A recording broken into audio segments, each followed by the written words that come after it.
Akala ko ba matibay ang pamilya namin? Pero sa mismong operating room, narinig ko ang pinakamasamang hiya. Ang sarili kong asawa, si Katarina, nagpaplano ng lahat. Sa loob ng doctor's taon, nagpakahirap ako. Ako ang haligi ng tahanan. Ngunit para sa kanila, ako pala ay isang target lang, isang collateral damage. Hindi nila alam gising ako at narinig ko ang pag-uusap tungkol sa 50 milyon na insurance ko. Mayroon akong lihim na yaman na hindi nila nakita. Ang akala nilang walang kaalam-alam ay may trump card na. Kukunin ko ang dangal ko at ang hustisya para sa anak ko. Paki-like at share ang kwentong ito. Kwentuhan mo ako saan kayo nanonood. Tingnan natin kung sino talaga ang matatalo. 3 henerasyon ng pagpapanday ng Makati, isang proyekto bawat pagkakataon. Nang manahin ko ang kumpanya pagkatapos mamatay ng tatay ko, 25 taon na ang nakalipas, alam ko kung anong klase ng tao ang gusto kong maging. Ang klase ng tao na tatay ko, matatag, mapagkakatiwalaan, isang taong tumutupad sa pangako. Nakilala ko si Katarina sa isang charity gala noong Pebrero 1999. Siya ay 25 anyos, nagtatrabaho bilang event coordinator at bagong dating sa Makati. Ako naman ay 29, bagong boss ng kumpanya at nalulungkot pagkatapos mawala ang tatay ko. Si Katarina ay maganda, kaakit-akit at tila tunay na interesado sa lahat ng sinasabi ko. Ikinasal kami bago sumapit ang Nobyembre. Dumating si Lourdes pagkalipas ng 2 taon. Sa loob ng 25 taon, inakala ko na meron kaming nabuong matibay. Si Katarina ay naging direktor ng public relations sa isang malaking hospitality group. Lumaki si Lourdes sa aming bahay sa Dasmariñas Village, isang matalinong bata na gustong makatulong sa lipunan. Ang law school sa UP Diliman ay ideya niya. Gusto niyang bumalik sa Makati, baka tumulong sa negosyo balang araw. Iyon ang buhay na akala ko ay mayroon ako. Ngunit nitong nakaraang ilang buwan, may nagbago. Si Katarina ay naging mailap, laging nakatutok sa cellphone, laging may dahilan para umalis. Noong gabi ng Martes na dapat sana ay una kong babala, umuwi ako sa isang madilim na bahay. Na-late si Katarina dahil daw sa client emergency. Si Lourdes naman ay nasa study group. Kumain akong mag-isa ng leftover takeout. Nang dumating si Katarina bandang 9:09 CU, abala siya at laging tinitingnan ng phone niya bawat 30 segundo. Mga trabaho lang, sabi niya nang tanungin ko. Pagod na pagod ako. Umakyat siya. Sinubukan kong huwag isipin na ang asawa ko ay parang isang estranghero. Nang sumunod na linggo, binanggit niya ito habang nag-aalmusal kami. Umalis na si Lourdes para sa klase. Crisanto, kailangan nating pag-usapan ang isang bagay. Tumingin ako sa kanya mula sa dyaryo. Sige. 47, 47, at 51, 51 na tayo ngayon. Mayroon na tayong Lourdes. Halos ganap na siyang matanda. Ang boses ni Katarina ay kalmado, makatuwiran. Sa tingin ko, dapat mo nang ikonsidera ang vasectomy. Sa edad natin, bakit pa tayo magsasapalaran ng complications? Hindi na natin kailangan. Nagulat ako sa mungkahi. Hindi namin napag-usapan ito. Hindi man lang napag-usapan kung gusto pa ba namin ng isa pang anak. Hindi ko pa talaga napag-iisipan, sabi ko. Pero ako, napag-isipan ko na. Matagal ko nang iniisip. Inabot niya ang kamay ko sa tapat ng mesa. May isang napakahusay na doktor dito sa Makati, si Dr. Gregorio Reyes. Mataas ang rekomendasyon.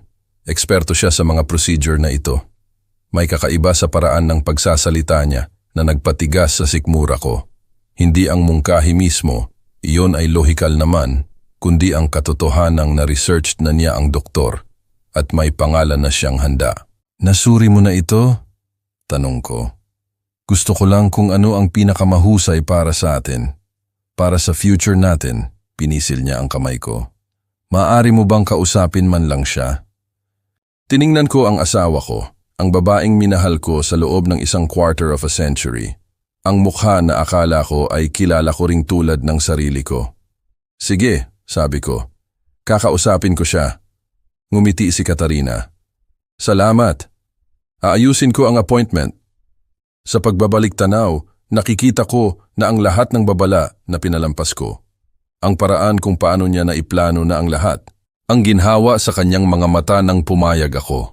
Ang katotohanang may pangalan na siyang doktor bago ko pa man naisip ang ideya. Ngunit noong panahong iyon, wala akong nakita. Ang nakita ko ay ang asawa ko sa loob ng 25 taon, ang nanay ng anak ko, ang babaeng kasama ko sa higaan at sa buhay ko. Dumating ang umaga ng procedure, 2 linggo ang lumipas, Setyembre 15, isang Martes. Naaalala ko dahil iyon ang huling araw na nagtiwala ako sa asawa ko. Si Dr. Gregorio Reyes ay lubos na inirerekomenda. Iyon sana ang una kong babala.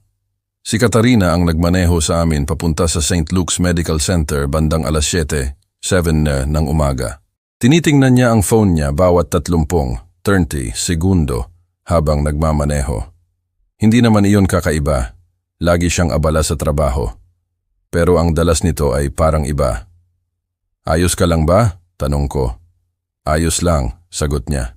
Kinakabahan lang ako para sa iyo. Alam mong nag-aalala ako. Pinisil niya ang kamay ko. Nang 8:15, nakilala namin si Dr. Reyes sa isang consultation room. Siya ay 51, 51, may steel gray na buhok, mamahaling relo, at mayroong matapang na tindig na nabubuo ng mga surgeon pagkatapos ng maraming taon na sila ang pinakamatalinong tao sa bawat silid. Halos hindi siya tumingin sa akin at kay Katarina inukol ang halos lahat ng atensyon niya. Rutinal ang procedure, sabi niya. May general anesthesia, 45 minuto lang lahat at mabilis ang paggaling. Nagtanong si Katarina. Maraming tanong tungkol sa anesthesia, sa paggaling, sa mga risks. Sinagot ni Dr. Reyes ang bawat isa ng maikli. Ang mga mata niya ay tumatama sa mata ni Katarina sa paraang nagpatigas sa dibdib ko. Nang 8:45, dumating ang nurse na si Michelle Roberts para dalhin ako sa operating room. Mukha siyang bata, nasa early 30s, at may itim sa ilalim ng mata. Hinalikan ni Katarina ang noo ko. Nandito lang ako pagising mo. Ang operating room ay malamig. Maliwanag ang mga ilaw sa itaas. Kinabit ni Roberts ang mga monitor. Naglagay ang anesthesiologist ng mask sa mukha ko. Magbilang ka ng pabalik mula sa 10, Ginoong De La Cruz. 10, 9, 8. Ang mundo ay lumambot at dumilim. At pagkatapos, ako ay lumulutang, may kamalayan, ngunit hindi ganap na gising. Naririnig ko ang mga boses, pero hindi ako makagalaw. Hindi ko mabuksan ang mga mata ko. Ang anesthesia ay nagpahinto sa akin, gising, pero paralisado. Nasa waiting room pa ba ang asawa niya? Boses ni Dr. Reyes mahina, tensyonado. Opo, doktor, sagot ni Roberts. Tila hindi sigurado. Mabuti. Pagkatapos nating matapos, ibigay mo sa kanya ang envelope na ito. Huwag mong hayaang makita niya. Alam niya na darating ito. Tumalon ang heart rate ko. Naramdaman ko iyon. Ang bugso ng adrenaline, ang tindi ng takot, ngunit ang mga monitor ay nanatiling tahimik. Ang mga gamot ay nagpapanatili sa aking katawan na hindi gumagalaw kahit pa sumisigaw ang isip ko. Doktor, hindi ako komportable, simula ni Roberts. Bayad ka para tumulong, hindi para magbigay ng opinyon. Ang boses ni Dr. Reyes ay naging matalas. Ibigay mo sa kanya ang envelope kapag nasa recovery na siya. Naiintindihan? Pagkatapos ng isang saglit na pagtigil. Opo, doktor. Pinilit kong manatiling walang kagalaw-galaw, na panatilihing regular ang paghinga, upang walang senyales na narinig ko ang bawat salita. Nagpatuloy ang procedure. 30 minuto na parang tumagal ng ilang oras. Mabilis na tumakbo sa isip ko ang mga posibleng mangyari. Bawat isa ay mas masama kaysa sa huli. Ano ang laman ng envelope na iyon? Bakit alam ni Katarina na darating iyon? Nang 10:30, dinala nila ako sa recovery room. Pinilit kong manatiling nakapikit, tinitingnan sa pamamagitan ng bahagyang bukas na talukap ng mata habang nerbiyos na gumagalaw si Roberts at sumusulyap sa isang bagay sa bulsa ng scrub niya. Ang envelope. Lumitaw si Katarina sa may pinto. Maaari ko ba siyang makita? Medyo inaantok pa siya, sabi ni Roberts. Gusto po kayong kausapin muna ni Dr. Reyes sa Consultation Room 2 doon sa dulo ng pasilyo. Sige, sabi ni Katarina. Sige, naisip ko. Inakala nila na wala pa akong malay. Pagkaalis ni Katarina, pilit kong iminulat ang mga mata ko. Tubig, ang tangi kong nasabi. Nagulat si Roberts. Ginoong De La Cruz, gising na po kayo ng mas maaga kaysa sa inaasahan. Banyo, sabi ko at umupo. Nahilo ako mula sa anesthesia pero matalas ang isip ko. Pumunta ako sa maliit na banyo at ikinandado ang pinto. Mula sa makipot na bintana, kitang-kita ko ang Consultation Room 2. Nakaupo si Katarina nang mag-isa sa una. Pagkatapos pumasok si Nurse Roberts, naglagay ng isang envelope sa mesa at tahimik na umalis ng walang imik. Tinitigan ito ni Katarina sandali bago kinuha ng nanginginig ang mga kamay. Pinanood ko siyang binuksan ito. Ang mukha niya ay nagbago. Gulat, tapos may parang satisfaction pagkatapos ay luha. Pero hindi iyon luha ng kalungkutan. 25 taon akong kasal sa babaeng ito. Alam ko ang mga luha niya. Ito ay luha ng ginhawa. Pagkatapos ng isang sandali, pumasok si Dr. Reyes sa silid. Umupo siya sa tapat ni Katarina, yumuko. Nag-usap sila. Hindi ko naririnig dahil sa salamin. Tapos, inabot niya sa kabila ng mesa at inilagay ang kamay niya sa ibabaw ng kamay ni Katarina. Ang kilos ay masyadong pamilyar, masyadong intimate. Hinaplos ng thumb niya ang likod ng kamay ni Katarina. Hindi siya umalis. Ito ay hindi isang doktor na umaaliw sa asawa ng pasyente. Ito ay ganap na ibang bagay. Tunay na pagduduwalang naramdaman ko. Ang anesthesia, ang pagtataksil, ang galit. Nagsuka ako sa toilet. Nang lumabas ako, maputla at nanginginig, nag-alala si Roberts. Ginoong De La Cruz. Nasaan ang asawa ko? Umalis lang siya. May emergency daw sa trabaho. Susunduin kaniya sa loob ng 2 oras. Siyempre pa, kinuha ko ang phone ko nang nanginginig ang mga kamay. Isang tao lang ang mapagkakatiwalaan ko. Nag-text ako kay Thomas. Kailangan kita, may mali talaga. 2 araw pagkatapos ng surgery, Setyembre 17, isang Huwebes ng hapon, nakaupo ako sa tapat ni Thomas Agoncillo sa kanyang masikip na opisina sa E. Rodriguez, Quezon City. Magkaibigan kami simula noong kami ay 12 taong gulang. Kung may makakahanap ng katotohanan, siya iyon. Si Tomas ay nagastos ng 20 taon sa army na nag-iimbestiga sa lahat mula sa pagnanakaw hanggang sa homicide. Ngayon, pinapatakbo niya ang sarili niyang private investigation firm sa Makati. Ang opisina ay eksakto sa inaasahan mo. Filing cabinets, mga papel na may mantsa ng kape, mga mapa na nakapako sa dingding. Mabilis akong gumaling mula sa procedure. Minimal lang ang sakit. Pero ang isip ko ay hindi tumitigil sa pag-iisip. Sabihin mo sa akin ang lahat, sabi ni Thomas. Ginawa ko ang narinig na pag-uusap, ang envelope, ang kaba ni Nurse Roberts, ang panonood sa bintana ng banyo habang inihahatid ni Roberts ang envelope. Habang binuksan ito ni Katarina nang nanginginig ang mga kamay. Ang luha ng ginhawa. Ang paraan kung paano pumasok si Dr. Reyes pagkatapos hinawakan ang kamay niya. Kung gaano ito ka-intimate. Nakikinig si Thomas nang walang paggambala. Gusto mong imbestigahan ko ang asawa mo at ang doktor na ito? Gusto kong malaman kung ano ang nasa envelope na yon. Gusto kong malaman kung bakit siya nagsisinungaling sa akin. Tumango si Tomas. Maaari kong gawin iyon. Pero Crisanto, kailangan mong manatiling kalmado sa bahay. Umayos ka ng normal. Huwag mong hayaang malaman niya na may hinala ka. Magagawa ko yan. Kaya mo ba? Dahil ito ay magiging mas mahirap bago ito maging madali. Tiningnan ko ang mga mata niya. 2 araw na akong umaarte ng maayos. Kaya ko itong ipagpatuloy. Nang gabing iyon, umuwi ako. Naghapunan kaming magkasama ni Katarina na parang walang nangyari. Tinanong niya kung kumusta ang pakiramdam ko. Sabi ko, mas mahusay kaysa sa inaasahan. Ngumiti siya, hinalikan ang pisngi ko at umakyat para tumawag. Nilinis ko ang kusina at nagkunwari na hindi gumuho ang mundo ko. 48, partay 8 oras ang lumipas, Setyembre 19, Sabado, alas 2, Dumwasariro. Nang hapon, tinawagan ako ni Tomas. Ang pagbabago ay biglaan. May mga papel sa desk niya, mga litrato, mga printout. Mukhang hindi natulog si Tomas. Pula ang mga mata, pero matalas.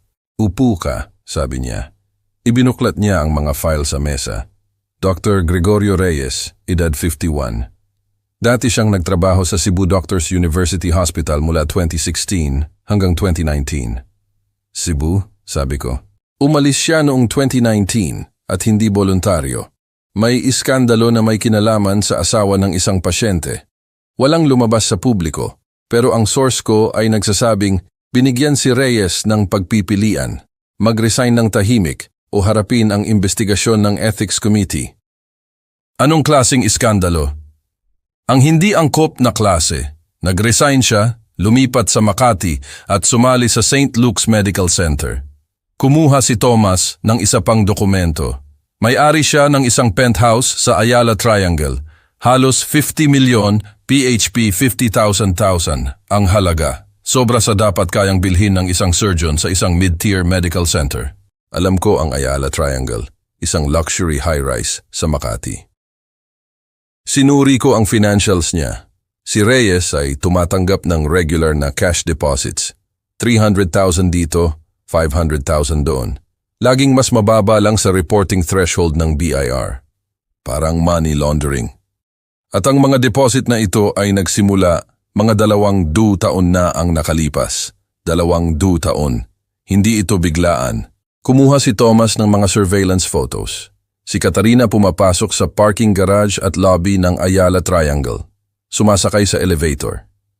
Nandoon siya ng 3 beses simula noong surgery mo. Lunes ng gabi, Martes ng hapon, Miyerkules ng gabi.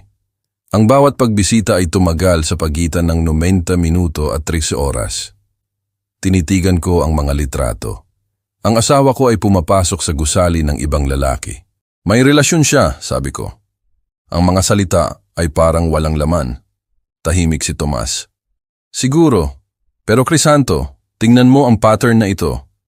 Ang pera ay nagsimula 2 taon na ang nakalipas, hindi lang ngayon. Hindi ito bagong bagay. Ito ay matagal ng organisado. May malamig na bumaba sa sikmura ko. Ano ang sinasabi mo? Ang kamay ni Tomas ay nakalagay sa isa pang folder. Nag-atubili siya. Crisanto, may iba pa. Isang bagay na kailangan mong makita. Tungkol ito sa nakaraan ni Katarina. Binuksan ni Tomas ang bagong folder at itinulak ito sa tapat namin. Nakita ko ito sa mga archive ng Cebu Daily News mula 26 na taon na ang nakalipas, Agosto 1997. Hinila ko palapit ang folder. Sa loob ay may newspaper clipping na ninilaw sa gilid pero nababasa pa. Ang headline ay, si Catherine Blackwell ay nag-anunsyo ng engagement sa Dr. Gregorio Reyes. Ang litrato sa ilalim ay nagpahinto sa paghinga ko. Si Katarina, 24 na taong gulang, nakasuot ng champagne silk gown, nakatayo sa tabi ng isang lalaking nakatuksedo. Si Gregorio Reyes, 28, ang braso niya ay nasa bewang ni Katarina, pareho silang nakangiti sa isang charity gala sa Cebu. Imposible, bulong ko. Sinabi niya sa akin na nagmula siya sa Iloilo. Sabi niya, hindi pa siya nakapunta sa Cebu o Makati noon. Sumandal si Tomas sa upuan niya. Nagsinungaling siya, Crisanto, tungkol sa lahat. Inilatag niya ang mas maraming dokumento, isang timeline na binuo mula sa mga public records at lumang society pages. Agosto 1997, sina Catherine Blackwell at Dr. Gregorio Reyes ay nag-anunsyo ng kanilang engagement sa Peachtree Medical Society Gala sa Cebu. Nagtatrabaho siya bilang events coordinator para sa isa sa mga nangungunang PR firms doon. Siya ay isang rising star sa urology sa Cebu Doctors University Hospital. Enero 1998. Ang engagement ay tahimik na kinansela. Walang pampublikong anunsyo. Tumigil lang si Katarina sa paglabas kasama si Reyes. Marso 1998, ang asawa ni Reyes, si Elizabeth, ay nag-file ng divorce. Parehong buwan, lumabas ang mga chismis tungkol sa hindi angkop na relasyon ni Reyes sa asawa ng pasyente. Hiningi ng Cebu Doctors na mag-resign siya. Ang iskandalo ay hindi lumabas sa mga dyaryo, pero nagtapos ito sa karir niya doon. Hunyo 1998, si Catherine Blackwell ay tuluyang nawala sa social scene ng Cebu. Walang forwarding address, walang paalam, umalis lang. Tinitigan ko ang mga date, mabilis na tumakbo ang isip ko. At pagkatapos, kumuha si Thomas ng isa pang clipping. Ito ay mula sa Philippine Business Journal, Disyembre 1998. Ang headline, Young Developer ay nagmana ng De La Cruz Corporation pagkatapos mamatay ng ama. Ang sarili kong mukha ang nakatitig sa akin. 28 na taong gulang, nakatayo sa harap ng kalahating, natapos na De La Cruz Tower. Nag-uusap tungkol sa pagpaparangal sa legacy ng tatay ko. Nakita niya ito, dahan-dahan kong sabi. Nakita niya ang article na ito. Higit pa roon, sagot ni Thomas. Noong Enero 1999, isang babae na nagngangalang Catherine Blackwell ang tinanggap bilang event coordinator para sa Children's Hospital Charity Gala. Ang parehong gala kung saan ang De La Cruz Development ang lead sponsor. Naalala ko ang gabing iyon Pebrero 1999. Nagluluksa ako sa tatay ko sa loob ng 3 buwan, nalulunod sa trabaho, halos hindi na mapanatili ang kumpanya. At pagkatapos nakilala ko siya, si Katarina, nakasuot ng navy dress, may clipboard sa kamay, inaayos ang silent auction. Naging mainit siya, profesional, ganap na nakatuon sa paggawa ng gabi na isang tagumpay. Pagkatapos, inanyayahan ko siyang maghapunan. Ngumiti siya at sumagot ng oo. Sinabi niya sa akin na bago siya sa Makati, sabi ko. Ang boses ko ay parang walang laman. Sabi niya, nagmula siya sa Iloilo na gusto niya ng isang fresh start. Tumango si Tomas. Iloilo, isang lugar na may kilalang mahirap na public records. Mahirap i-verify ang anumang bagay nang hindi ka pisikal na pumupunta doon. Nakasuka ang pakiramdam ko. Pinili niya ako. Oo. Bago pa tayo magkita, alam na niya kung sino ako. Alam niya ang tungkol sa kumpanya, tungkol sa pagkamatay ng tatay ko, tungkol sa inheritance. Nanginginig ang mga kamay ko. Tina-target niya ako. Hindi nakipagtalo si Tomas. Pinanood niya lang ako na magproseso nito. At si Reyes, tanong ko, nasaan siya? Pagkaalis sa Cebu Doctors noong 1998, lumipat siya sa Parañaque. Nanatiling low profile, dahan-dahang binuo ang reputasyon niya. Pagsapit ng 2019, malinis na siya para sumali sa St. Luke's sa Makati. 2019, inulit ko. Ang taon ay parang mahalaga, pero hindi ko malaman kung bakit. Kumuha si Thomas ng isa pang dokumento, ang life insurance policy ko. Crisanto, noong Pebrero 2019, in-update mo ang life insurance mo mula 1 million patungong 50 million, PHP 50,000. Naaalala mo ba kung bakit? Nag-isip ako. Iminungkahi ni Katarina. Sabi niya, dahil tumatanda na si Lourdes at paparating na ang college, kailangan namin ng mas maraming coverage. May katuturan naman yon. Parehong buwan na yon, sabi ni Tomas ng mahina. Lumipat si Gregorio Reyes sa Makati. Gumuho ang silid, 25, 25 taon. Nagsisinungaling siya sa akin sa loob ng 25 taon.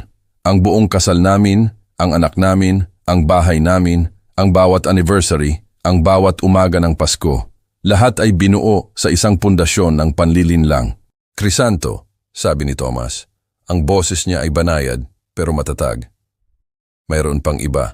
At ito ang pinakamasamang bahagi. Inabot niya ang huling folder, mas makapal kaysa sa iba. Kailangan mong makita ito, lahat ng ito. Tinitigan ko ang folder, humahagupit ang puso ko. Ano man ang nasa loob, alam ko na sisirain nito ang lahat ng akala ko ay alam ko tungkol sa buhay ko. St. Luke's Health Genetic Testing Report. Tinitigan ko ang mga salita, binasa itong muli. Muli. Imposible iyan. Bulong ko. Si Lourdes ay anak ko. Nandoon ako noong ipinanganak siya. Patawad, Crisanto. Ang boses ni Tomas ay banayad. Nakita ko ito sa cloud storage ni Katarina. Ipinagawa niya ito 6 na linggo na ang nakalipas. 6 na linggo na ang nakalipas. Habang pumipirma ako ng mga contract, uma-attend sa mga meeting, namumuhay sa normal kong buhay. Habang sinisimulan ni Lourdes ang huling taon niya sa law school. Habang nagpaplano si Katarina ng anuman ito. 22, 21 taon, sabi ko. Pumipiyok ang boses ko. Ang bawat bedtime story, bawat school play, bawat pagkakataon na tinawag niya akong dad. Hinayaan ako ni Thomas na maupo ng sandali. Pagkatapos, naglagay siya ng mas maraming dokumento sa tapat ng mesa. Mayroon pang iba, mga phone records, mga screenshot ng text messages mula sa pangalawang phone na itinago ni Katarina. Katarina kay GR. Kailan ito matatapos? GR kay Katarina, Sep 11. Malapit na. Katarina kay GR, Sep 13. Pagod na akong magtiyaga. GR kay Katarina, Sep 14. Ang procedure ay nakaschedule. 25, 25 taon, ang buong tagal ng kasal namin. Ang procedure ay ang vasectomy mo, sabi ni Thomas. At ang medical records, tingnan mo ito. Ipinakita niya sa akin ang mga falsified documents mula sa St. Luke's. Mga record na nagpapahiwatig ng mga complications mula sa surgery ko. Posibleng mga issue sa fertility, mga risk factor.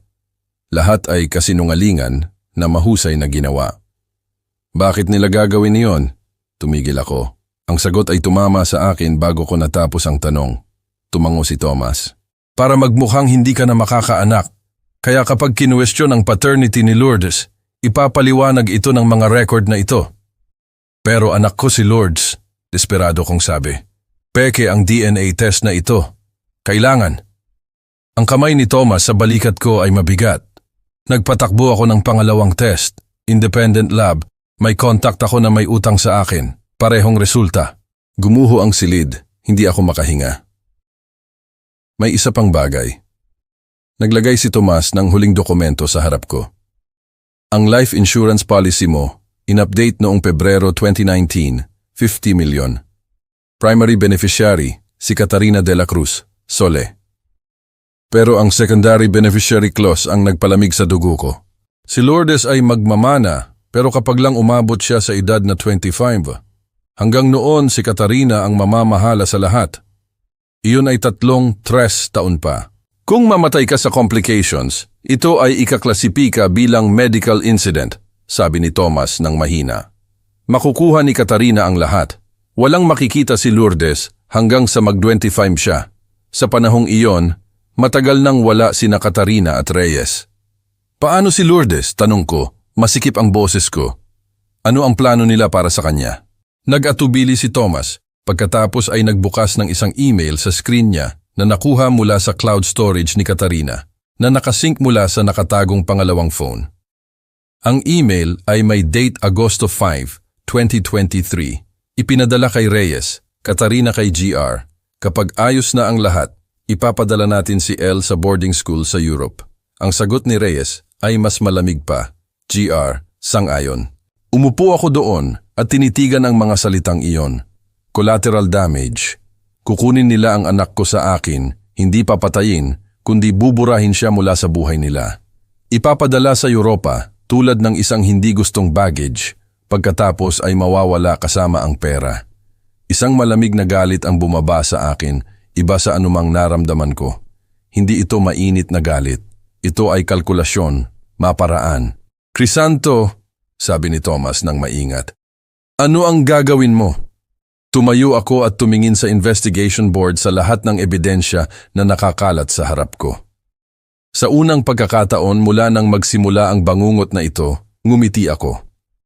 Ito ay isang malamig na ngiti.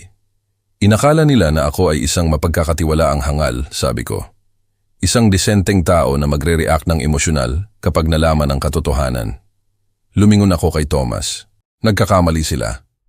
Wawasakin natin sila ng tuluyan, ayon sa batas, ng permanente.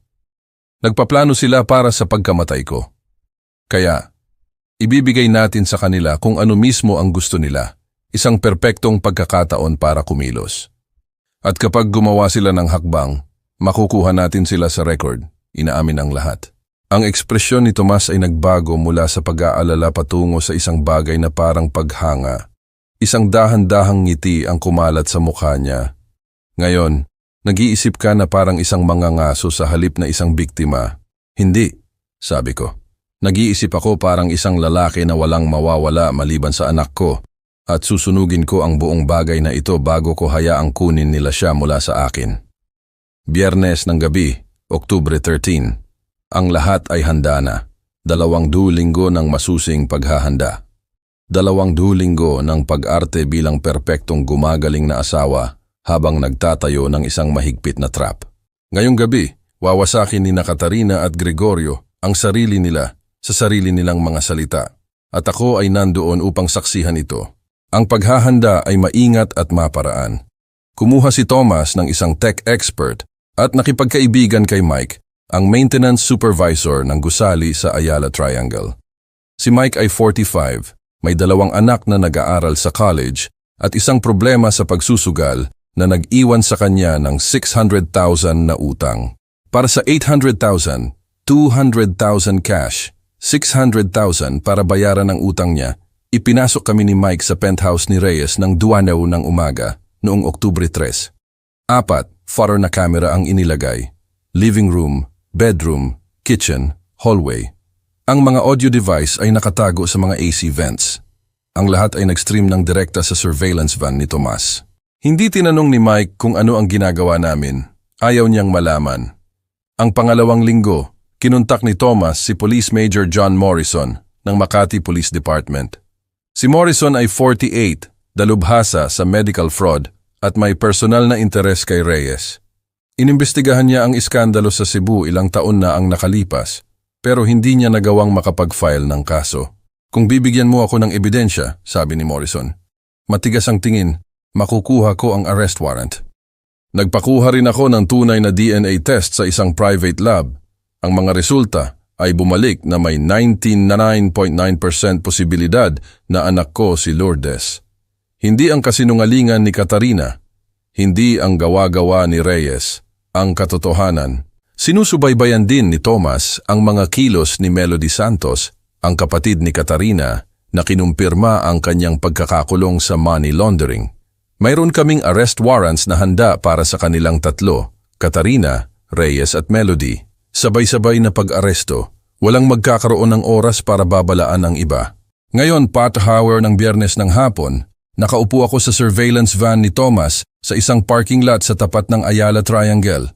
Kasama namin si Morrison, sinisuri ang mga equipment sa 3 beses. Lahat ng camera ay operational, kinumpirma ni Thomas. Ang audio ay napakalinaw. Sumandal si Morrison sa upuan niya. Kailangan natin silang mag-usap tungkol sa plano ng pagpatay ng hayagan, hindi lang pahiwatig, malinaw na intensyon. Gagawin nila, sabi ko. Pinipilit ni Katarina ang tungkol sa timing. Nararamdaman ko iyon, naiinip na siya. Nang 5:30, tinawagan ko si Katarina mula sa opisina ko. Mahal, kailangan kong magtrabaho ng matagal ngayong gabi. Malaking meeting sa isang client tungkol sa South End Project. Huwag mo na akong hintayin. Malamang na hindi ako uuwi hanggang alas 11, 11 higher. Oh, okay. Ang boses niya ay masyadong masigla, masyadong sabik. Ayos lang, walang problema. Magpapahinga na lang ako, baka manood ng movie. Narinig ko kung ano ang hindi niya sinabi, ang ginhawa sa boses niya. Ang pagkakataon na ibinigay ko lang sa kanya.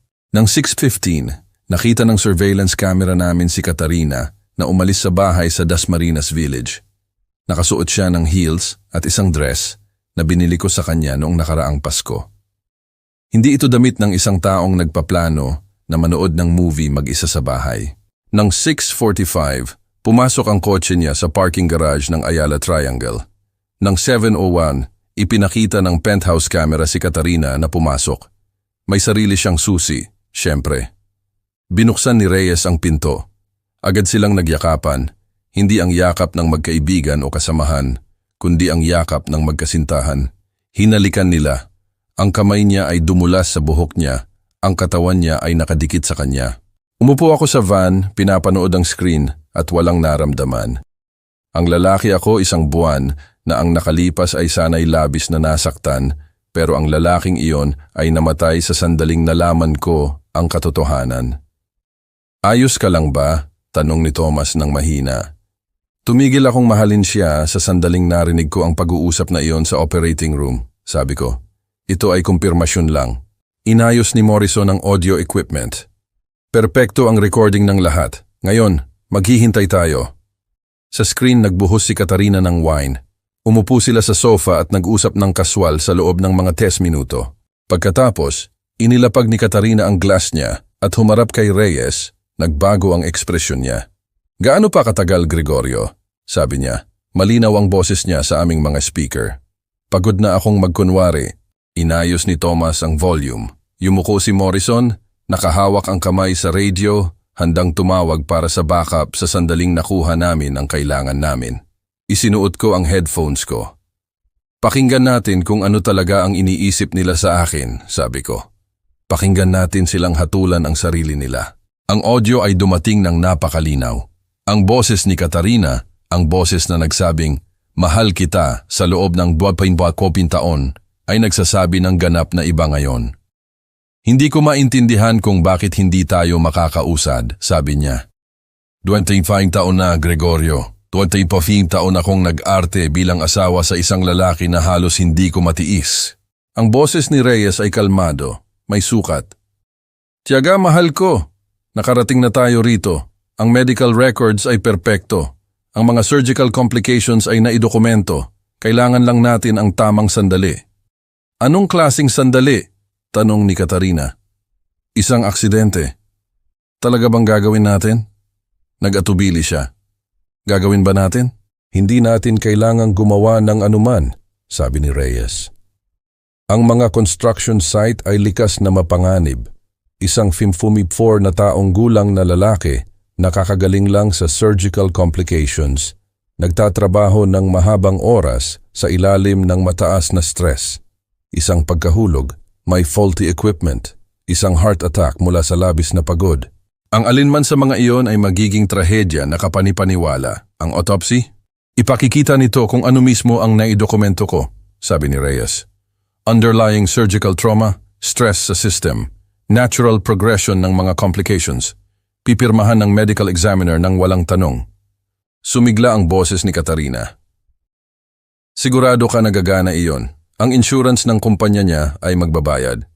Sa pagitan ng workers' comp at ng 50 milyon, PHP 50,000 na life insurance policy mo, makakakuha ka ng malapit sa 200 milyon kasama pa ang pagbebenta ng De La Cruz Development. Tumawa si Katarina. Talagang tumawa. Pagkatapos ng lahat ng taon na ito, sa wakas, karapat-dapat tayo, sabi ni Reyes. Ang ginawa nila sa atin sa Cebu, ang nanay mo na pinahiya ako. Si Elizabeth na sinira ang karir ko. Ikaw na nawalan ng buhay na karapat-dapat sa iyo. Ito ay hustisya. Paano si Lourdes? Tanong ni Katarina. Nagkakatanong na siya. Napapansin niyang abala ako. Paano siya? Hindi siya anak ko. Halos hindi rin siya anak niya emosyonal. Masyado siyang nagtatrabaho. Magluluksa siya sandali, pagkatapos ay magpapatuloy. Ipapadala natin siya sa boarding school sa Zurich, itatayo ang trust fund. Pagsapit ng 25 niya at matanggap niya ang share niya, tayo ay nasa Costa Rica na o sa isang lugar na walang extradition. 22 na siya ngayon, sabi ni Reyes. 3 taon na lang. Makaka-adapt siya. Ang mga bata ay laging ganon. Bukod pa rito, collateral damage lang siya. Hindi problema natin. Kailan tayo kikilos? Malapit na.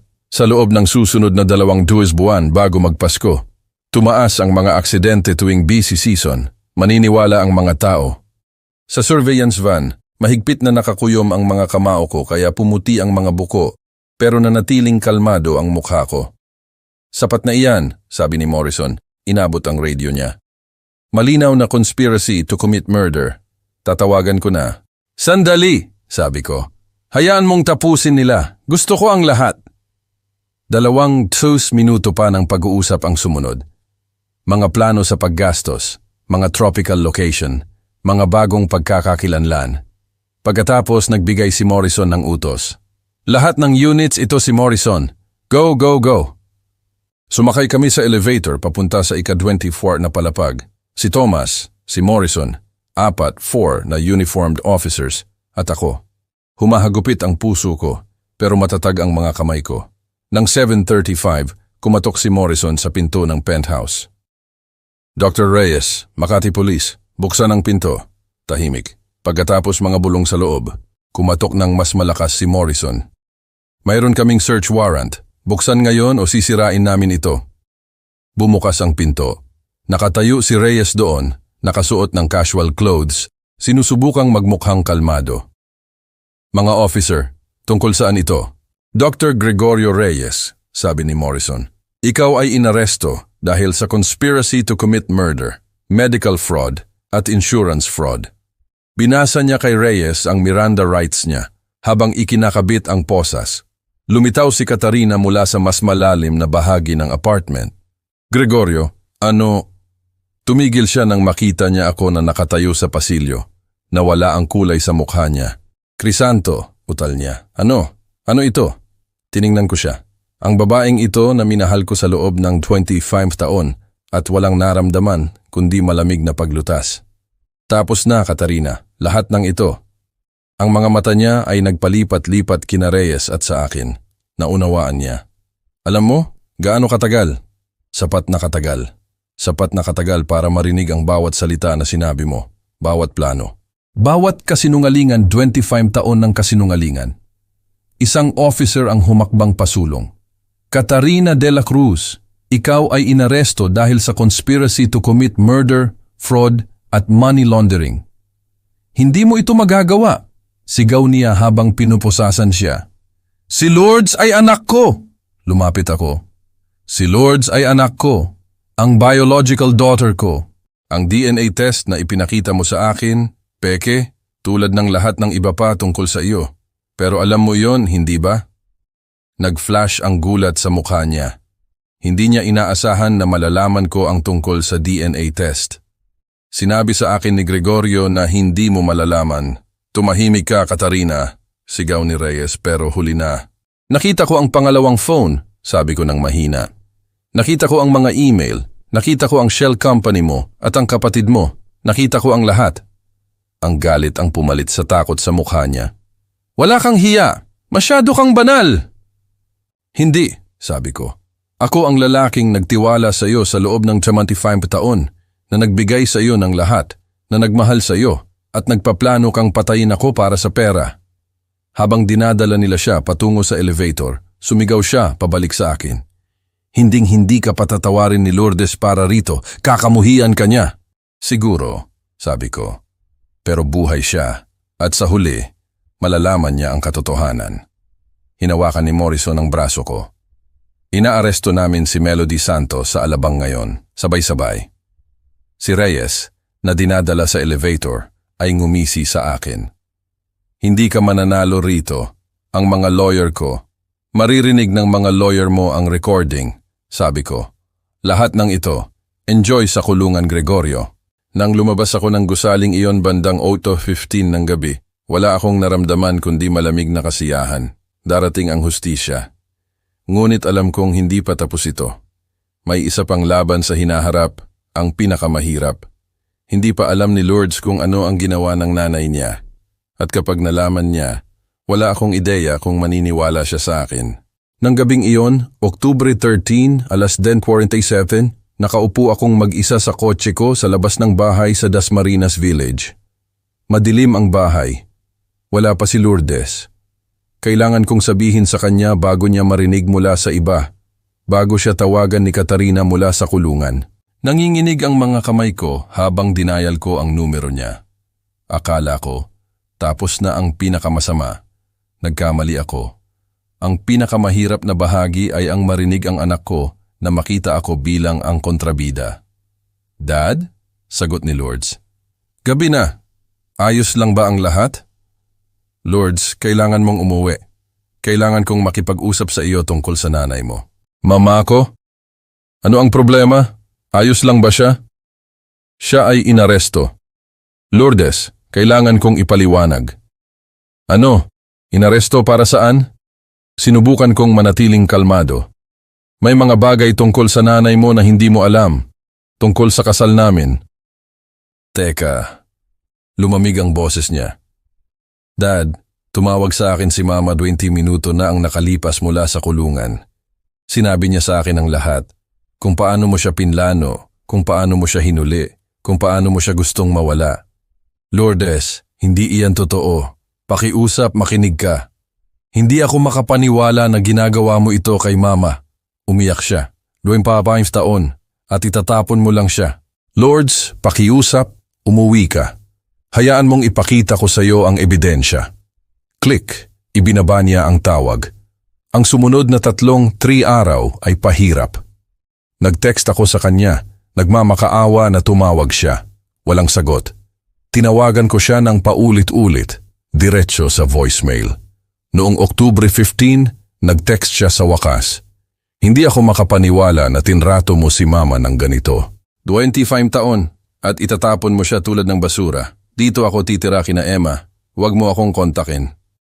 Nagpadala ako sa kanya ng isang mahabang mensahe na nagpapaliwanag ng lahat. Ang pag-uusap na narinig ko, ang DNA test, ang mga recording. Binasa niya ito. Seen at 3:42 p.m. Hindi siya sumagot. Noong Oktubre 16, sinabi sa akin ni Thomas na kumuha si Lourdes ng lawyer para kay Katarina. Si David Cooper, bata, prestihiyoso at mamahalin. Seryoso siya sa pagtatanggol sa nanay niya, sabi ni Thomas. Hindi niya alam ang katotohanan, sagot ko. Naunahan siya ni Katarina. Nagastos ko ang sumunod na 4 na araw sa pagsulat kay Lourdes ng isang liham. 6 na pahina na sulat kamay. Sinabi ko sa kanya kung paano ko nakilala si Katarina, ang mamamapanimutaan na binuo namin, ang mga kasinungalingan na natuklasan ko, ang plano ng pagpatay. Malapit sa dulo, isinulat ko na may karapatan siyang magalit, may karapatan siyang hindi maniwala sa akin. Ang nanay niya ay gumugol ng 22 taon sa pagiging mabuting nanay sa kanya at hindi ako nagdududa na minahal niya si Lourdes sa sarili niyang paraan. Ngunit ang pag-ibig at katotohanan ay hindi laging pareho. Hindi ako humihingi na huminto siyang mahalin ang nanay niya. Hinihiling ko lang na pakinggan niya ang katotohanan, hindi mula sa akin, kundi mula sa ebidensya at mula sa sarili niyang mga salita. Ipinadala ko ang liham noong Oktubre 17. Pagsapit ng Oktubre 20, wala pa ring sagot. Hayaan mo akong kausapin siya, nag-alok si Thomas. Ipakita sa kanya ang ebidensya. Hindi, sabi ko. Kung ipipilit ko, hinding-hindi niya ako patatawarin. Kailangan niyang hanapin ang katotohanan sa sarili niya. At kung hindi niya gagawin, mawawala ang anak ko. Pero hindi bale, buhay siya. Iyon lang ang mahalaga. 8 linggo ang lumipas. Hindi umuwi si Lourdes. Bawat gabi ay umuwi ako sa isang walang laman na bahay. Sarado ang pinto ng bedroom niya. Ang kawalan niya ay nasa lahat ng dako. Minsan tumayo ako sa labas ng silid niya, tinitingnan ang mga litrato noong bata pa siya, ang mga libro ng batas, ang buhay na binubuo niya. Nakaligtas ako sa 25 taon ng kasinungalingan. Natalo ko ang mga mamamatay tao, pero hindi ko maabot ang sarili kong anak na babae. Nag-text siya. Minsan, ayos lang ako. Dito pa rin kina Emma. Dumating ang Thanksgiving. Ginugol ito ni Lourdes kasama ang pamilya ni Emma. Kumain akong mag-isa. Sa pamamagitan ni Thomas, nalaman ko na binibisita niya si Katarina sa kulungan bawat linggo. Nilalason ni Katarina ang isip niya. Tinatawag akong controlling at abusive. Inaangkin na nagplano siya ng divorce at naghiganti ako. Nagsimula ang paghahanda para sa trial. Nakipagtulungan ako sa mga prosecutor, nagbigay ng mga deposition, sinuri ang ebidensya, pero wala ang puso ko dito. Ano ang halaga ng hustisya kung nawala ko ang anak ko? Pagkatapos, sa umaga ng Disyembre 8, nag-ring ang phone ko. Si Tomas. Crisanto, pumunta si Lourdes sa opisina ko 1 oras na ang nakalipas. Sumikip ang dibdib ko. Bakit? Gusto niyang makita ang ebidensya. Lahat ng ito. Naniniwala ba siya sa akin? Hindi pa, sabi ni Thomas. Pero nagsisimula na siyang magduda sa nanay niya. May nakita siyang sarili niya. Ito ay isang simula. Tinitigan ko ang labas ng bintana ng opisina ko sa Makati Skyline. 8 linggo ng katahimikan. 8 linggo ng pagkawala. Pero sa unang pagkakataon simula ng gabing iyon, naramdaman ko ang isang bagay na hindi ko man lang naglakas loob na maramdaman. Pag-asa. Ang trial ay 8 buwan pa, pero ang pinakamahalagang sandali ay hindi nangyari sa isang courtroom. Nangyari iyon noong Disyembre 12 sa loob ng isang visiting room sa Makati City Jail. Nalaman ko lang ito dahil 3 araw pagkatapos, umuwi sa wakas ang anak ko. Sinabi sa akin ni Lourdes kung ano ang nagdulot ng pagbisitang iyon. Noong Disyembre 8, ipinakita sa kanya ni Tomas ang lahat. Ang mga audio recording, ang mga financial records, ang timeline, ang mga email tungkol sa boarding school. Narinig niya ang boses ng nanay niya na nagsasabing, "Collateral damage lang si El, hindi problema natin." Iyon ang sandali nang magsimulang magkaroon ng lamat ang mundo niya. Noong Disyembre 9, hindi makatulog si Lourdes. Inulit niya ang recording ng paulit-ulit, hindi makatakas sa mga salita ng nanay niya. Noong Disyembre 10, habang ako ay nasa trabaho, bumalik siya sa bahay namin at hinanap ang luma niyang bedroom. Sa isang drawer, nakakita siya ng isang lumang iPhone mula sa high school noong 2018 nang 17 taong gulang siya. Binuksan niya ito at nag-scroll sa mga lumang mensahe. Sa isang text thread noong 2019, nakakita siya ng mga mensahe mula kay Katarina sa isang hindi kilalang numero. Katarina, "Hindi ko na ito matiis." Ang sagot ay, "Naghintay na tayo ng 20 taon. Sumagot si Katarina, "Madaling sabihin sa iyo." Iyon ang sandali nang mapagtanto ni Lourdes na plinano ng nanay niya ang lahat bago ko pa man nalaman. Noong Disyembre 11, sa wakas ay binuksan niya ang 6 na pahinang liham ko, ang isa na iningatan niya nang hindi binabasa sa loob ng maraming linggo. Umiyak siya habang binabasa ito. Isang linya ang nanatili sa kanya. "Ang nanay mo ay gumugol ng 22 taon sa pagiging mabuting nanay sa iyo. Hindi ako nagdududa na mahal ka niya, pero ang pag-ibig at katotohanan ay hindi laging pareho." Noong Disyembre 12, alas 2:02 ng hapon, pumunta si Lourdes sa kulungan. Sa visiting room 3, nakaupo si Katarina sa tapat niya sa isang orange jumpsuit, nakatali ang buhok, mukhang mas matanda kaysa sa naaalala ni Lourdes. Nang makita niya si Lourdes, ngumiti siya at sinabing na-miss niya ito. Hindi ngumiti si Lourdes. "Ma, kailangan ko ang katotohanan." Sinubukan ni Katarina na ilihis ang usapan, sinisisi ako pero pinatigil siya ni Lourdes. Tinanong niya kung kilala ni Katarina ako bago ang 1999. Nang banggitin ni Lourdes ang mga litrato mula sa Cebu noong 1997 kasama si Dr. Reyes, nanlamig si Katarina. Tinanong ni Lourdes kung nagplano siyang pakasalan ako para sa pera. Sinubukan ni Katarina na i-refame ang nakaraan, pero sinabi ni Lourdes sa kanya na nakita niya ang parehong DNA tests. Ang totoo na nagpapatunay na ako ang tatay niya at ang peke na nagsasabing hindi. Nang banggitin ni Lourdes ang mga recording, na nahimik si Katarina. Hinarap ni Lourdes si Katarina tungkol sa plano ng pagpatay, ang plano ng boarding school, at ang pagiging tinawag na collateral damage. Sinubukan ni Katarina na bigyang katwiran ang lahat, nag-uusap tungkol sa nakaraang paghihirap, pero nag-igi si Lourdes. "Kaya pinakasalan mo ang tatay ko, nagsinungaling sa loob ng 25 taon, nagnakaw sa kanya at nagplano kang patayin siya?" Tanong ni Lourdes. Lumamig ang boses ni Katarina. Sinabi niya na ako ay dapat na maging isang madaling target, isang nagluluksa, mapagkakatiwala ang lalaki. Hindi niya kailanman inisip na malalaman ko. Ang mga salita ay nagwasak kay Lourdes. Napagtanto niya na ang lahat ng sinabi ko ay totoo, na ang kanyang pagkabata ay binuo sa mga kasinungalingan. Tinanong ni Lourdes kung minahal ba ni Katarina ang sinuman sa amin. Inabot ni Katarina ang kamay niya, inaangkin na ginawa niya ang lahat para sa future ni Lourdes. Inalis ni Lourdes ang kamay niya. Sinabi niya na ang plano ay hindi kailanman tungkol sa kanya, na siya ay sinadya na ipadala palayo habang naglalaho si Katarina kasama ang pera. Umiyak si Lourdes habang inaamin niya na ipinagtanggol niya ang nanay niya, kumuha ng lawyer, at iniwasan ako. Lahat habang nagpaplano si Katarina ng kamatayan ko. Tumayo siya para umalis, huminto minsan, at sinabi kay Katarina na sana'y sulit ang mawala ang anak niya. Pagkatapos ay lumabas siya ng hindi lumilingon. 3 araw ang lumipas noong Disyembre 15. Nagtatrabaho ako sa home office ko nang marinig ko ang pagbukas ng pinto sa harap. Hindi namin pinalitan ang mga lock. Tumigil ang puso ko. Pagkatapos, narinig ko ang boses niya. Mahina at hindi sigurado. "Dad, nandiyan ka ba?" Tumayo ako ng napakabilis kaya bumagsak ang upuan ko sa sahig. Lumitaw ako sa pinto ng opisina ko. Nakatayo si Lourdes sa pasilyo na may duffel bag sa paanan niya. Ang mga mata niya ay pula at maga mula sa pag-iyak. Sa loob ng isang mahabang sandali, wala kaming nagsalita. Tiningnan lang namin ang isa't isa, takot na gumalaw.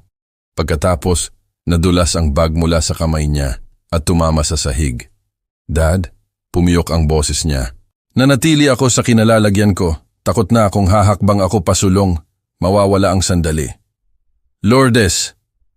Tumawid siya sa espasyo sa pagitan namin sa 3 tree, mabilis na hakbang at niyakap ako. Nanginginig ang katawan niya habang humihikbi sa dibdib ko. Patawad, Dad. Patawad talaga. Hindi ako naniwala sa iyo. Pinili ko si Mama kaysa sa iyo. Patawad talaga. Niyakap ko siya, umaagos ang luha sa sarili kong mukha. Ayos lang, bulong ko. Nandito ka na ngayon, iyon lang ang mahalaga. Hindi ayos, humiwalay siya. Tiningnan ako sa pamamagitan ng luha. Nagsalita ako ng mga kakilakilabot na bagay. Akala ko nagsinungaling ka. Pinoprotektahan mo ang isang taong mahal mo, sabi ko ng mahina. Walang mali doon. Wala kang dahilan para magduda sa nanay mo. Tumayo kami doon na nakayakap sa isa't isa. Pareho kaming umiiyak hanggang sa humupa ang bagyo. Pagkatapos, lumipat kami sa living room at umupo sa couch. Sinabi sa akin ni Lourdes ang lahat. Ang opisina ni Thomas, ang mga recording, ang lumang phone, ang pagbisita sa kulungan. Nang sinabi ni Mama na dapat kang maging madaling markahan, sabi niya, inalog ang ulo. Nakasuka ang pakiramdam ko, ang buong pagkabata ko, lahat ng pinaniniwalaan ko, lahat ay kasinungalingan. Hindi lahat ng iyon, sabi ko. Minahal kita mula sa sandaling ipinanganak ka, iyon ay totoo, lagi itong totoo. Pero si Mama ay hindi ba? Ang boses niya ay maliit, nag-aarte lang siya. Hindi ko alam kung ano ang naramdaman ng nanay mo, sabi ko nang maingat. Siguro minahal ka niya sa sarili niyang paraan, pero hindi na iyon mahalaga. Ang mahalaga ay ligtas ka, nandito ka. Talaga bang papatayin ka niya? Sabi ni Lourdes. At ipapadala ako palayo? Oo. Gaano katagal mong alam?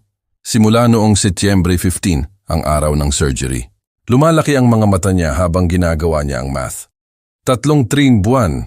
Alam mo sa loob ng 3 buwan. At ipinagtatanggol ko siya. Kinapuotan kita. Hindi mo alam ang katotohanan. Pero ikaw alam mo, sabi niya ng mahina. At naghintay ka pa rin. Sinulat mo pa rin ako ng liham na iyon. Bakit hindi mo ako pinilit na makinig? Dahil hindi ka na bata, sabi ko. Kailangan mong piliin ang katotohanan sa sarili mo. Kung pinilit kita, kinapuotan mo sana ako magpakailanman. Maaring kinapuotan ko pa rin, bulong niya. Paano kung hindi ko nalaman? Kung gayon, nawala kita, sabi ko. Pero buhay ka. Iyon lang ang mahalaga sa akin. Bago ang luha ang umagos sa mukha niya. Paano mo ako mapapatawad? Walang dapat patawarin, sabi ko. Ikaw ang anak ko. Lagi kitang mamahalin. Pagkatapos ng isang sandali, nagtanong siya. Ano ang gagawin natin ngayon? Ngayon ay may trial, sabi ko. Ang nanay mo at ang iba pa ay haharap sa hustisya. Kailangan kong magpatotoo, hindi ba? Siguro, kung handa ka lang, tumuwid siya. Handa ako. Gusto kong malaman ang katotohanan. Hindi mo kailangang gawin iyon. Gagawin ko, sabi niya ng matatag. Tumayo ka sa tabi ko noong hindi ako karapat-dapat. Ngayon hayaan mo akong tumayo sa tabi mo.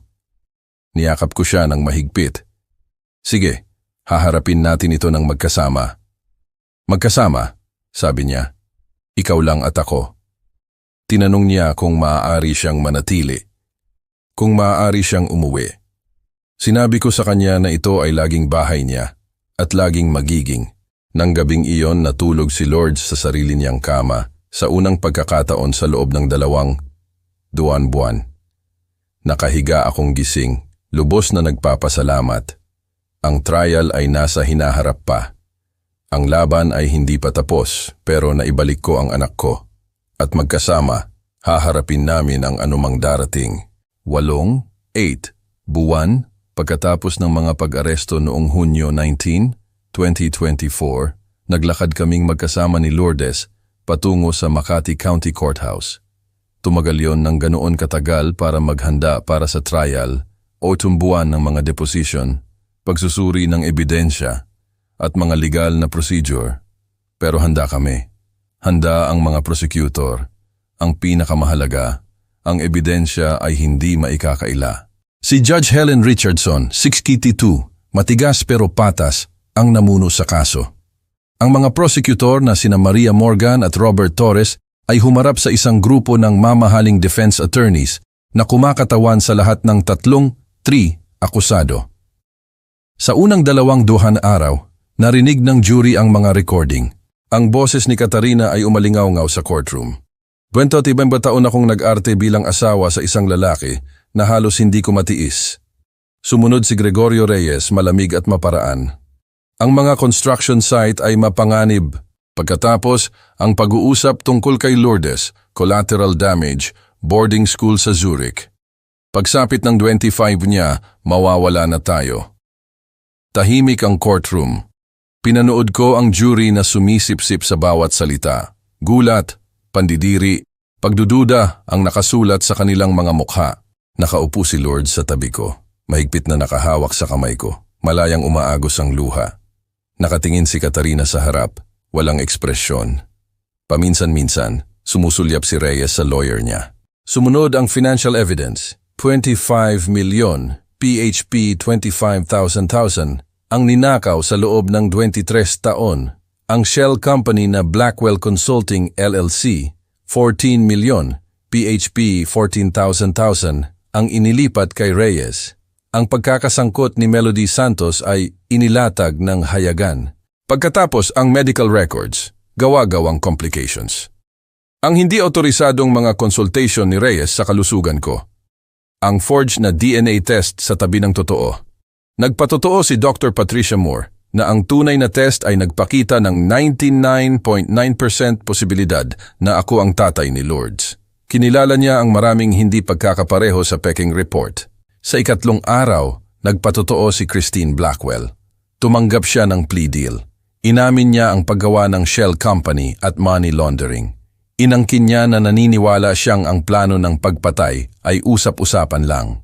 Ang depensa na iyon ay gumuho ng ipinakilala ng prosecution ang email niya. Kailan ito mangyayari? At kailangan kong ihanda ang account structure para pagkatapos. Ang mga araw Fuari at Fai ay kay Elizabeth Warner. Ikinuwento niya ang kwento sa Cebu, ang engagement, pagtataksil, divorce. Ipinaliwanag niya ang pattern ni Reyes ng pagpepeke ng mga record at ipinakilala ang mga journal niya. Hindi kailanman nagpapatawad si Gregorio Reyes, sabi niya. Ito ay paghihiganti sa loob ng 26 na taon. Sa araw 6, nagpatotoo ako. Inilarawan ko ang pagkakarinig sa pag-uusap, ang pagtuklas sa DNA test, ang pagkikita kay Elizabeth, at ang pagtuklas sa conspiracy. Sinubukan ng depensa na ilarawan ako bilang paranoid at controlling. Nanatili akong kalmado. Binigyan ko ang anak ko ng espasyo para hanapin ang katotohanan sa sarili niya, sabi ko. Hindi iyon kontrol, iyon ay pag-ibig. Ang araw 7 ay kay Lourdes. Nerbyos pero matatag, nag-usap siya tungkol sa kanyang pagkabata. Ang nanay ko ay mapagmahal, sabi niya. Pero ang pag-ibig ay maaaring maging isang performance. At ang nanay ko ay isang mahusay na aktres. Inilarawan niya ang pagbisita sa kulungan at ang pag-amin ni Katarina. Nang tumutol ang depensa, tumingin si Lourdes sa jury.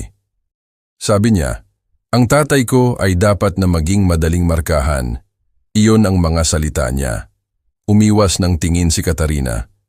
Nagplano ang nanay ko na patayin ang tatay ko at ipatapon ako. Nandito ako dahil gusto ko ng hustisya at gusto kong ligtas ang tatay ko. Sa araw 8, maikli ang mga closing argument. Tinawag ito ng prosecution na 25 taon ng kalkuladong fraud at conspiracy to murder. Nagtalo ang depensa na ang usapan ay hindi pagpatay. Nagliberahan ang jury ng 3 oras. Tanghali, inulit nila ang mga recording. Nang 3 p.m. noong Hunyo 28, bumalik sila.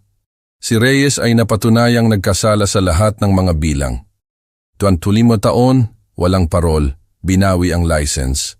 Si Katarina ay nakatanggap ng 18 na taon. Si Christine ay nakatanggap ng 8 taon. Wala akong naramdaman na tagumpay, tanging ginhawa. Nang bumagsak ang gavel, pinisil ni Lourdes ang kamay ko. Nanalo ang ebidensya. Pero higit pa roon, nakatayo ang anak ko sa tabi ko. Ligtas, buhay, alam ang katotohanan. At iyon ay mas mahalaga kaysa sa anumang verdict. Isang 1 taon pagkatapos ng trial noong Hunyo 2025, nakatayo ako sa rooftop ng bagong headquarters ng De La Cruz Development Group sa Makati City. Ang 15 na palapag na gusali ng salamin at bakal ay tumaas sa South Triangle Street, na sumasalamin sa late afternoon sun. Mula sa taas na yon, nakikita ko ang buong syudad at sa kabila nito ang horizon kung saan binubuo ng anak ko ang future niya. Ako ay 55 na ngayon. Ang buhok ko ay nagiging uban sa temples at ang mga linya sa paligid ng mga mata ko ay lumalim. Gayunpaman, hindi ako naramdaman na matanda. Naramdaman kong muling ipinanganak. Bumukas ang pinto ng rooftop at lumabas si Lourdes na may 2 tasa ng kape. Hindi na siya bata. Siya ay 23, isang bagong graduate ng UP Law School, naghahanda para sa bar exam. Nakasuot siya ng puting shirt, jeans. Ang buhok niya ay nakatali sa isang simpleng ponytail at isang may tiwala ng ngiti na minsan ay kinatakutan kung hindi ko na makikita. Nandito ka ba sa buong umaga? Tanong niya. Inabot sa akin ang isang tasa. 15 minuto lang, sabi ko. Minsan, hindi pa rin ako makapaniwala na nakaligtas tayo sa lahat ng ito. Nakaligtas tayo ng higit pa roon, Dad, sagot niya ng banayad. Tama siya. Nagsimula ang paggaling sa araw na umuwi siya. Ang mga unang buwan ay mahirap, puno ng mga tanong tungkol sa nakaraan at tungkol sa nanay niya. Pero magkasama, hakbang-hakbang, binuo namin muli ang tiwala sa sarili namin. May gusto akong malaman mo, sabi ko. Sa loob ng 5 taon, kapag nagsiksi ako, ipapasa ko sa iyo ang buong kontrol ng kumpanya. Simula ngayon, matututunan mo ang lahat sa tabi ko. Tumango si Lourdes. Bakit ako? Nagsisimula pa lang ako. Dahil hindi lang ito isang kumpanya, sabi ko. Ito ay isang legacy. At ang legacy ay hindi kung ano ang itinatayo ko. Ito ay kung ano ang ipinapasa ko sa iyo. Inilagay niya ang kamay niya sa balikat ko. Hindi kita bibiguin. Alam ko. Tiningnan namin ang syudad ng magkasama. Pagkatapos ng isang sandali, nagsalita muli si Lourdes. Sinabi niya sa akin kung paano, sa huling taon niya sa UP Law, natakot siyang baka magdala siya ng isang bagay na madilim mula sa nanay niya. Pagkatapos na pagtanto niya na hindi siya salamin ni Katarina, siya ay anak ko. Pinalaki na may katotohanan at integridad. Pumuno ng luha ang mga mata ko, pero ito ay luha ng pagmamalaki. Pinili mo kung sino ka, sabi ko. Iyon ang mahalaga. Nagpasalamat siya sa akin sa pagbibigay sa kanya ng oras para hanapin ang katotohanan. Niyakap namin ang isa't isa. Si Katarina ay naglilingkod ng 18 taon. Si Reyes ay sinentensyahan ng 25. Natapos na ni Christine ang sentence niya. Ang mga kasinungalingan nila ay tapos na. Dad, sabi ni Lourdes, nakangiti. May nakikita akong isang tao. Tumawa ako. Sabihin mo sa akin. Sinabi niya sa akin ang tungkol kay James, isang engineer, na nakilala niya sa isang fundraiser. Tapat, mabait, hindi takot sa nakaraan niya. Gusto ko siyang makilala, sabi ko. Makikilala mo sa weekend na ito. Habang lumulubog ang araw, nagningning ang syudad ng ginto. Naisip ko ang sakit na tiniis namin at kung ano ang natitira. Si Lourdes ay sinadya bilang isang kasangkapan, pero siya ay naging pag-asa ko. Nagpapasalamat ako, sabi niya ng mahina. Dahil natutunan ko kung ano talaga ang ibig sabihin ng katotohanan. Ganun din ako, sagot ko. Ang legacy ay hindi kung ano ang iniiwan natin. Ito ay kung paano tayo nabubuhay. Nang gabing iyon, matatag ang kumpanya, nagkakahalaga ng malapit sa 1.5 bilyon, PHP 1,500,000.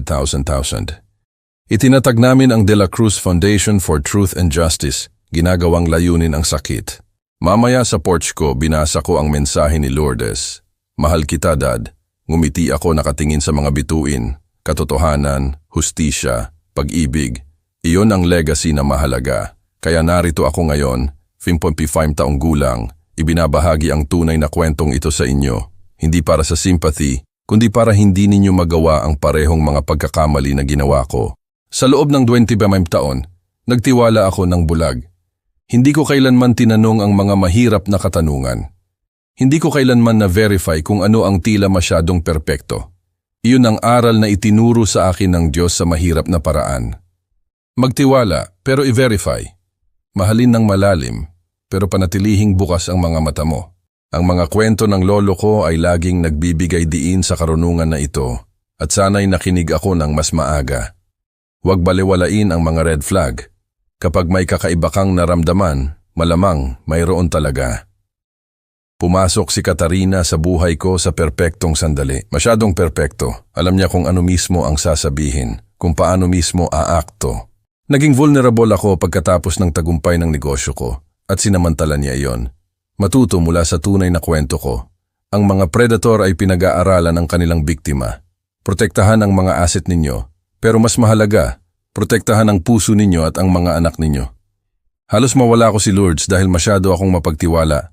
Binigyan ako ng Diyos ng pangalawang pagkakataon nang matuklasan ni Thomas ang katotohanan. At nagpapasalamat ako sa kanya bawat araw para sa interbensyon na iyon. Hindi lahat ay nakakakuha ng pagkakataong iyon. Ang pinakadakilang legacy ay hindi pera o gusali. Ito ay ang pagtuturo sa mga anak ninyo na makilala ang panlilinlang at mamuhay ng may integridad. Ang tunay na kwentong ito ay hindi lang sa akin.